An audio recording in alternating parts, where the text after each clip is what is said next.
जय हिंद दोस्तों, आपका स्वागत है हमारे चैनल साइंस ज्ञान हब में। तो आज की वीडियो में हम बाकी प्रश्नों को सॉल्व करने वाले हैं। मतलब ये है कि जब हम जंतु जगत और पादप जगत पढ़ रहे थे तो जंतु जगत के सारे फाइलम को हम पढ़ चुके हैं, ठीक है। और फाइलम इकाइनोडर्मिटा कॉर्डेटा बचा था। तो इससे पहले हम ये था कि प्रश्न किस प्रकार पूछे गए हैं, किस प्रकार से पूछे जाएंगे, तो इसलिए मैं बीच में प्रैक्टिस सेट लेकर आई हूँ। तो बाकी प्रश्नों को अगली वीडियो में सॉल्व कर चुके हैं। अगर आपने नहीं देखा तो देखकर चैनल को सब्सक्राइब ज़रूर कर लीजिए। और जो भी आपके दोस्त भाई बहन टेट, सुपर टेट या सी टेट, ठीक है, या टीजीटी की तैयारी कर रहे हैं, तो ये एक ऐसा टॉपिक है जंतु जगत और पादप जगत जो कि बहुत ही इम्पोर्टेंट है। हर परीक्षा में इससे प्रश्न पूछे जाते हैं, क्योंकि जब हम जगत पढ़ते हैं, जंतु जगत या पादप जगत, तो जब हम बायोलॉजी पढ़ रहे हैं तो उस जगत में हर एनिमल, छोटे से बड़े एनिमल किस प्रकार से विकास हुआ, उन सब का अध्ययन करते हैं, ठीक है। तो स्पेशली इसी फाइलम के अंतर्गत इसी जीवों में बीमारियां जो भी हैं उन सब का हम अध्ययन कर लेते हैं, ठीक है। तो अगर आप जंतु जगत और पादप जगत पढ़ ले रहे हैं तो आप ये समझिए कि आपका पूरा बेसिक बायोलॉजी कंप्लीट हो गया है, ठीक है। क्योंकि बेसिक यही है ना, जब हम पूरे उसके जगत को देख ले रहे हैं तो बच क्या रहा है, उसमें पाए जाने वाले अलग अलग जीवों का अध्ययन, अलग अलग पार्ट का अध्ययन इसी का रह जाता है। तो चलिए शुरू करते हैं। तो हमारा अगला प्रश्न जो है, यानी इसके पहले हम अगली वीडियो में सॉल्व किए हैं। तो आज का जो पहला प्रश्न है, ये प्रश्न है, कभी कभी एक ही जीव जाति के लिए विभिन्न वैज्ञानिक अलग अलग नाम रख देते हैं, ऐसी स्थिति में हम क्या करेंगे। यानी जैसे क्या है, किसी जीव के लिए, जैसे हम जब फाइलम पढ़ रहे थे तो एक फाइलम के लिए उनके लक्षणों को अध्ययन करके किसी ने पादप में रख दिया, किसी में जंतु में रखा, उसके बाद एक नाम का निर्धारण हुआ। तो जब ऐसी कोई दशा होती है जिसमें क्या होता है, एक जीव जाति है और उसमें विभिन्न वैज्ञानिक अलग अलग नाम रख दे रहे हैं, तो ऐसी स्थिति में हम क्या करेंगे। ऑप्शन देखिए, पहला ऑप्शन है सबसे बाद वाला नाम ही सही है, लोग किसी भी नाम का उपयोग कर सकते हैं, या वे सब नाम रद्द करके एक ही नाम रख दिया जाता है, सबसे पहले वाले नाम को मान्यता दी जाती है। तो यहाँ पे अगर आप देख रहे हैं तो आपका ऑप्शन जो कॉन्सेप्ट पे जाएगा वो फोर्थ सही है, सबसे पहले वाले नाम को मान्यता दी जाती है, ठीक है। सबसे पहले वाले नाम को मान्यता दी जाएगी और उनके जो कैरेक्टरिस्टिक है उनको देखा जाएगा, ठीक है। तो अगले प्रश्न को हम देखते हैं। अगला प्रश्न है, अब इस प्रकार के प्रश्न जैसे सी टेट में पूछे जाते हैं, ये यूपी टेट में भी पूछा गया है, लेकिन अब यहाँ पे क्या है, आप रट नहीं सकते, कॉन्सेप्ट है, ठीक है, समझना है। तो अगला प्रश्न है, समुद्री तल पर रहने वाले जंतु क्या कहलाते हैं, ठीक है। तो यहाँ पे एक देखिए, एक प्रश्न से आप चारों ऑप्शन को रट सकते हैं, याद कर सकते हैं। तो समुद्री तल में रहने वाले जंतु क्या कहलाएंगे, तो ऑप्शन एक है स्थिर जल के वासी, यानी स्थिर जल में जो रहने वाले उन्हें हम लैंटिक बोलते हैं। इसके बाद बहते जल के अथवा गतिशील यानी लौटिक, दूसरा है नित स्थल या बैंथिक, तीसरा है सागरवासी या पैलेजिक। तो यहाँ पे समुद्र तल पर रहने वाले क्या कहलाएंगे, नितलस्थ या वैंथिक कहलाएंगे। तो ऑप्शन आपका तीसरा सही है, ठीक है। अब ये अभी आपको थोड़ा अलग लग रहा होगा, क्यों लग रहा है कि हो सकता है कि आपने जब इसके पहले फाइलम पढ़ाया गया तो नहीं पढ़े हैं। अगर आप फाइलम पढ़ लेंगे तो इससे अधिक प्रश्नों को आप सॉल्व कर लेंगे।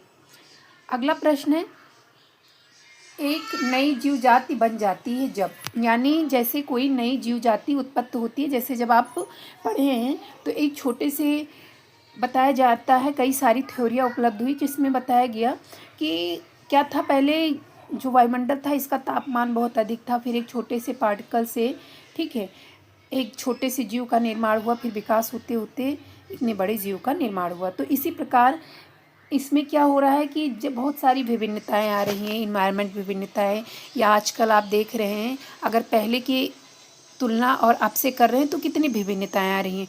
तो इस विभिन्नताओं से क्या होता है कि हमारे जीन पे इफेक्ट पड़ता है। अब ये लगातार अगर जीन पे इफेक्ट पड़ रहा है तो ये अलगाव कर सकते हैं, ठीक है। तो इससे एक मिलती जुलती नई जीव जाति बन जाती है। तो जब ऐसा कब होता है कि एक नई जीव जाति बन जाएगी, किन लक्षणों पे, क्या बाहरी देखकर या जीन टाइप में देखकर, किस प्रकार से।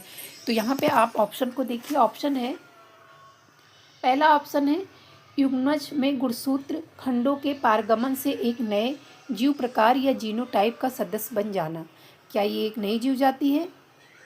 अगला देखिए, यानी क्या है कि जैसे जाइगोट बन रहा है, तो उसमें जब क्रॉसिंग ओवर यानी पारगमन होता है, जब आपको डीएनए पढ़ाया जाएगा क्रोमोसोम्स, वहाँ पे आपको बता, तो उसमें जो जीनोटाइप होता है, जीनोटाइप और फिनोटाइप दो प्रकार के होते हैं। फिनोटाइप का मतलब होता है जो आप बाहर से देख रहे हैं, जैसे हमारी किसी भी बॉडी को आप बाहर से देख रहे हैं जो दिखावटी लक्षण दिखते हैं, वो फिनोटाइप होता है। जीनोटाइप का मतलब होता है जो जीन में इफेक्ट करता है, ठीक है, वो जीनोटाइप होता है। तो क्या इससे एक नया सदस्य बनता है? नहीं। वो आप देख रहे हैं मानव में सब एक जैसे हैं, लेकिन इसमें क्या है, जीन्स में अलग अलग हैं, तो उनके लक्षण अलग दिख रहे हैं, लेकिन सब मानव है। जैसे आप ने अगर नहीं पढ़ा है, अगर जैसे आप ट्रांसजेंडर देख रहे हैं, इसी में आता है डाउन सिंड्रोम, क्लाइनफेल्टर सिंड्रोम, ठीक है, टर्नर सिंड्रोम, ये 3 सिंड्रोम आते हैं। तो इसमें क्या होता है, इसमें क्रोमोसोम्स में अधिकता या कमी आ जाती है, क्रोमोसोम्स के पार्ट में, ठीक है, जो जोड़ी होते हैं उसमें किसी में कमी या ज़्यादा आ जाती है, तो इस प्रकार से सिंड्रोम होते हैं।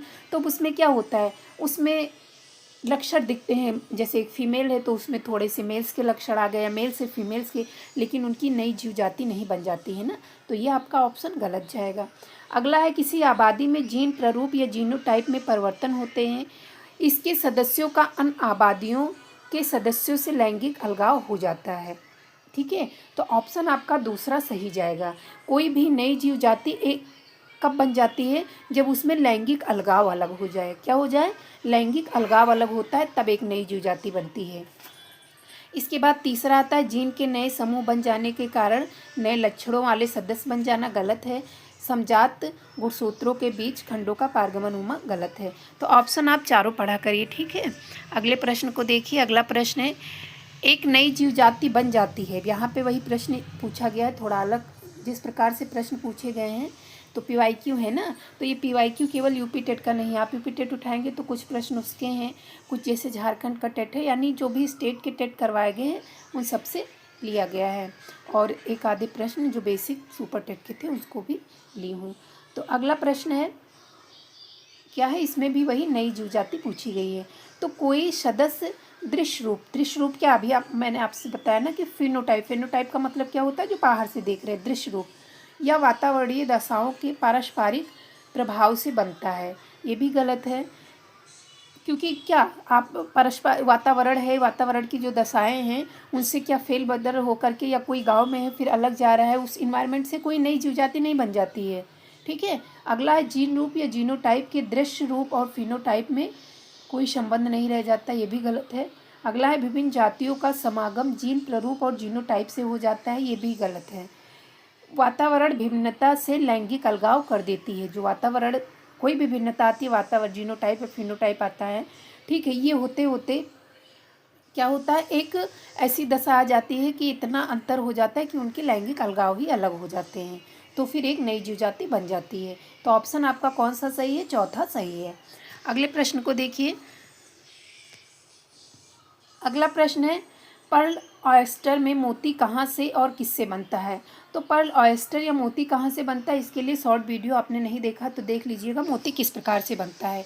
यहाँ पे ऑप्शन है, क्योंकि क्या होता है, जो टॉपिक ऐसा लगता है कि इससे 2-4 प्रश्न बन सकते हैं, प्रोसेस होता है, जैसे अभी रेशम कीड़े से कोकून की प्राप्ति, अब इसमें 3-4 स्टेज हो जाते हैं, अब उस स्टेज से प्रश्न पूछा जाता है, तो उसके लिए शॉर्ट वीडियो बना दूंगी, ठीक है, अभी उस पर नहीं बनाई हूँ। इसी प्रकार टेम्परेचर के लिए तो उसकी शॉर्ट वीडियो बन गई। अगर आपने चैनल को सब्सक्राइब नहीं किया तो सब्सक्राइब करके एक बार विजिट कर लीजिए, शॉर्ट और लॉन्ग वीडियो दोनों को देख लीजिए, ठीक है। तो जैसे आपको टाइम मिले तो उस प्रकार से आप देखते जाइए। तो ये क्या है कि आपकी दैनिक जीव विज्ञान पढ़ना बहुत ज़रूरी है, क्योंकि आप जीवन जी रहे हैं, ठीक है।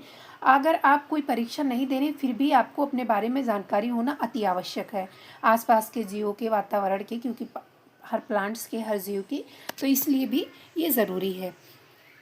तो पहला ऑप्शन है मत्स्य कन्या के आंसू से। दूसरा ऑप्शन है बरखा की पहली बूंदी से मोती बनता है क्या, या उस अंडे से जो शरीर से बाहर नहीं निकल पाता, क्या उससे मोती बनता है, या त्वचा में घुसे किसी बाहरी कण के चारों ओर। तो ऑप्शन आपका चौथा सही जाएगा, आप शॉर्ट वीडियो देख लीजिएगा। एक सीप होता है मोलस्का फाइलम का, तो उनसे मोती बनता है। तो इसमें क्या होता है, कोई बाहरी कण या पार्टिकल्स जाते हैं, उसके बाद क्या होता है कि जो इसमें मेंटल पाए जाते हैं वो कैल्शियम कार्बोनेट का सिक्रेशन करते हैं। तो मेंटल यानी उसमें क्या होता है, इरिटेंट्स होते, बाहरी होते, तो वो उसके ऊपर जब इन्हें इरिटेशन होता है, तो इन्हें दर्द होता है, तो उसके ऊपर ये मेंटल क्या होते हैं, उसकी सुरक्षा के लिए कैल्शियम कार्बोनेट और प्रोटीन का सिक्रेशन करते रहते हैं। फिर लेयर बाय लेयर उस पर जमा होता रहता है और फिर कई वर्षों बाद एक मोती बनता है। तो ये ऑप्शन आपका चौथा सही है। आप शॉर्ट वीडियो देख लीजिएगा, उसमें आपको पूरे स्टेप को बताया गया है अच्छे से। अगले प्रश्न को देखिए। अगला प्रश्न है, कौन से संघ में जातियों की संख्या सबसे अधिक है? आपको बताना है किस फाइलम में जातियों की संख्या सबसे अधिक है। इंसेक्ट किस में आते हैं? ये आर्थ्रोपोडा में आते हैं, एक वर्ग है। प्रोटोजोआ फाइलम है, ये भी नहीं होगा। मेटाजोआ, ठीक है, प्रोटोजोआ मेटाजोआ दो पार्ट है। मेटाजोआ में आपकी पोरीफेरा से कॉर्डेटा तक आते हैं, तो ये भी गलत है। आपका आर्थ्रोपोडा ऑप्शन, आपका ऑप्शन चौथा सही है, आर्थ्रोपोडा। अगला प्रश्न है, नाइडेरिया अन्य सभी जंतुओं के किस लक्षण से भिन्न है? तो जब बात करते हैं नाइडेरिया की, तो नाइडेरिया में पहला ऑप्शन है निमेटोसिस्ट पाया जाता है, ये सही है। उसके बाद पॉलीमार्फिज्म एक ही जीव का लक्षण नहीं है, एक ही, तो ये भी गलत जाएगा। द्विपार्श्वीय सममित भी एक ही का नहीं है, और कंकाल तो इसमें पाया ही नहीं जाता है, ठीक है, यानी विकसित। तो इसमें ऑप्शन आपका एक सही जाएगा। कौन सा? एक सही है। तो अगले प्रश्न की बात करते हैं। अगला प्रश्न है, किस लक्षण में स्पंज अन्य जंतुओं से भिन्न है? आपको बताना है स्पंज जो होते हैं वो, देखिए हर फाइलम की एक अलग विशिष्ट लक्षण है, और अभी आपको विशिष्ट लक्षण ही पढ़ाया गया है, क्योंकि जो टेट है यानी यूपी टेट है, सुपर टेट है। अब इसमें आपसे जंतु जगत या पादप जगत पूछा गया, तो इसका आप बहुत विस्तार से अध्ययन नहीं करेंगे, आप विशिष्ट लक्षणों को देखेंगे। क्योंकि अगर आप एक फाइलम को पढ़ने लगेंगे, ग्रेजुएशन में क्या होता है, एक फाइलम पे पूरा एक चैप्टर नहीं, एक जीव पे एक चैप्टर बनता है, ठीक है, तो बहुत बड़े बड़े हो जाएंगे। तो इतना आपको नहीं पढ़ना है, केवल विशिष्ट लक्षणों को देखना है, और विशिष्ट लक्षण से ही प्रश्न पूछे जाएंगे। तो किस लक्षण में स्पंज अन्य जंतुओं से भिन्न है? या खोखला शरीर है, या सिलेंट्रम है, या कीप कोशिकाएं है, या क्या है, उन्नत पाचन नली है? तो पाचन नली इसमें है नहीं, ठीक है, ये आपका दूसरा ऐसे ही कट जाएगा। तीसरा अगर बात करते हैं खोखले शरीर की, तो ये अन्य जंतुओं के विभिन्न लक्षण है, तो इसमें आपकी क्या हो जाएंगी, कीप कोशिकाएं हो जाएंगी। क्या हो जाएंगी? कीप कोशिकाएं। अगली बात करते हैं, नलिका संस्थान क्या है? नलिका संस्थान किसका विशिष्ट लक्षण है? नलिका संस्थान की बात करते हैं, यानी ऑस्कुलम, क्या एक नली का संस्थान, ठीक है। यहाँ पे जो आपसे पूछा गया, यहाँ कीप कोशिका पूछी गई, ठीक है, लेकिन यहाँ पे नलिका संस्थान पूछा जा रहा है, तो ये किसका विशिष्ट लक्षण है? स्पंज। स्पंज कौन सा है? पोरीफेरा है। क्या है? पोरीफेरा। पोरीफेरा में स्पंज आते हैं। तो नलिका संस्थान यहाँ से ऑस्कुलम पूछा जा सकता है, ये ध्यान रखिए। तो ये किसका है? ये आपका स्पंज का है। अगले प्रश्न को देखिए आपको जो अगर जगत पढ़ना है, जगत के लक्षणों को देखना है, तो प्रैक्टिस तो जरूरी है, लेकिन आप क्वेश्चन से एक दो जीवों को देख सकते हैं। लेकिन जब आप फाइलम के हर फाइलम में विशिष्ट लक्षण देख लेंगे, तो आप अपने आप से देख करके इन प्रश्नों को अच्छे से लगा पाएंगे।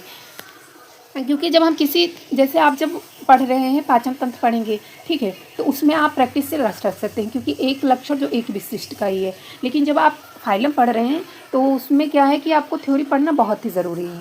आप ये समझ लीजिए कि जो आप मैथ में फार्मूला जितना ज़रूरी होता है, उसी प्रकार आप समझिए। अगला प्रश्न है, नाइडेरिया शरीर संगठन के किस स्तर का प्रदर्शन करते हैं? तो नाइडेरिया कैसे होते हैं? क्या कोशिकीय होते हैं, अंगीय होते हैं, उत्कीय होते हैं, या अंगातीय होते हैं? तो इसमें ऑप्शन आपका तीसरा जाएगा। जो प्रोटोजोआ होते हैं ये यूनिसेलुलर होते हैं, यानी एक कोशिका के होते हैं। जो पोरीफेरा होते हैं ये बहुकोश के होते हैं, ठीक है।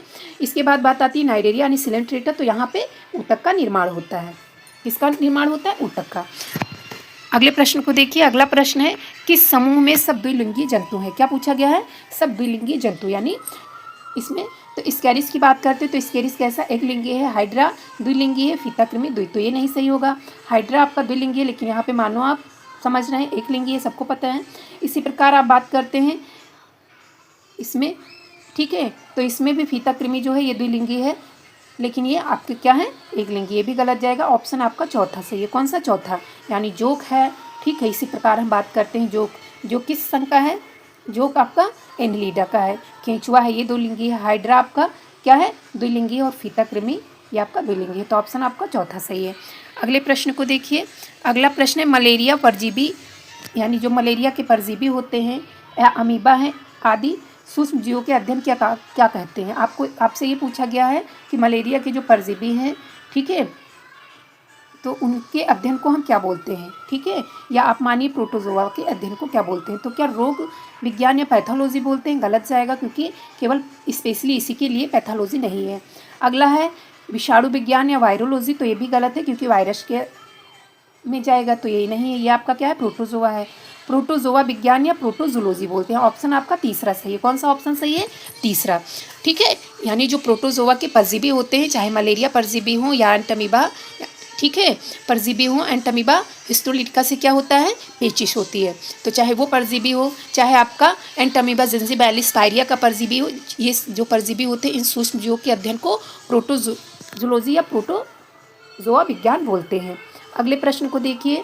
अगला प्रश्न है वर्गीकरण की मूल इकाई क्या है। वर्गीकरण की मूल इकाई क्या है, फाइलम है, फाइलम मूल नहीं है क्योंकि फाइलम सब फाइलम इस प्रकार से है। अब देखिए आपको ये भी शॉर्ट वीडियो में बता दी हूँ कि किस प्रकार इनकी श्रेणी रखी जाती है। यानी जैसे जगत है, जगत के बाद क्या है, फाइलम है, फाइलम के बाद क्लास, ऑर्डर, तो किस सीरीज़ में आपको रखना है, तो ये सीरीज़ भी पूछी जाती है। तो इसके लिए शॉर्ट ट्रिक के माध्यम से शॉर्ट वीडियो बना दी हूँ, आप एक बार उस ट्रिक को देख लीजिएगा, तो इससे आपको ये सीरीज़ याद हो जाएगा। फिर आपको इस प्रकार से प्रश्न सॉल्व करने में आसानी होगी। तो मूल इकाई जो होती है वो स्पीसीज होती है। क्या होती है, किसी वर्गीकरण की जो मूल इकाई होती है वो स्पीसीज होती है। आप इसको रट लीजिएगा क्योंकि ये प्रश्न 2 से 3 बार पूछा गया है। अगला प्रश्न है वीनस की फूलों की डालियाँ क्या होती है। क्या है वीनस की फूलों की डालियाँ। वीनस की फूलों की डालियाँ आपको पता होगा कि जब जापान में शादियाँ होती हैं, ठीक है, तो वहाँ पे ये गिफ्ट के रूप में दिया जाता है क्योंकि ये कई हज़ार वर्षों तक जीवित रहती हैं, ठीक है, तो इसी प्रकार से इनको दिया जाता है। तो ये क्या होती हैं, ये एक स्पंज का कंकाल होती है। यहाँ पे एक स्पंज भी दिया है लेकिन यहाँ पे आपको क्या बनाना है, फूलों की डालियाँ लिखी है ना, तो यहाँ पे आपको क्या, एक स्पंज का कंकाल होता है। अगले प्रश्न को देखिए। अगला प्रश्न है कोरल चट्टानें कौन से जंतु बनाते हैं। क्या प्रश्न है, कोरल चट्टानें कौन सी जंतु बनाते हैं, तो क्या मोलस्का बनाते हैं, नहीं, पोरीफेरा बनाते हैं, नहीं, प्रोटोजोआ नहीं बनाते हैं। ऑप्शन आपका तीसरा जाएगा सिलेंट्रेटा। क्या है, सिलेंट्रेटा। तो इतना ही प्रश्न था आज की वीडियो में, ठीक है। तो ये कैसा लगा कमेंट ज़रूर करिएगा, और अगर आपने चैनल को सब्सक्राइब नहीं किया है तो सब्सक्राइब कर आप जो भी तैयारी करें उनके बीच शेयर कर दीजिए और कमेंट ज़रूर करिए, ठीक है। तो मिलते हैं अगली वीडियो में एक नए टॉपिक के साथ। धन्यवाद। और एक आपसे कमेंट है कि आप कमेंट के माध्यम से बता दीजिए कि अभी जैसे आपको स्पीड ज़्यादा लग रही, कम लग रही, या आपको और चित्र के माध्यम से किस प्रकार से अगर कोई ऐसा लग रहा है तो आप कमेंट ज़रूर करिएगा। जय हिंद। ठीक है, जय हिंद।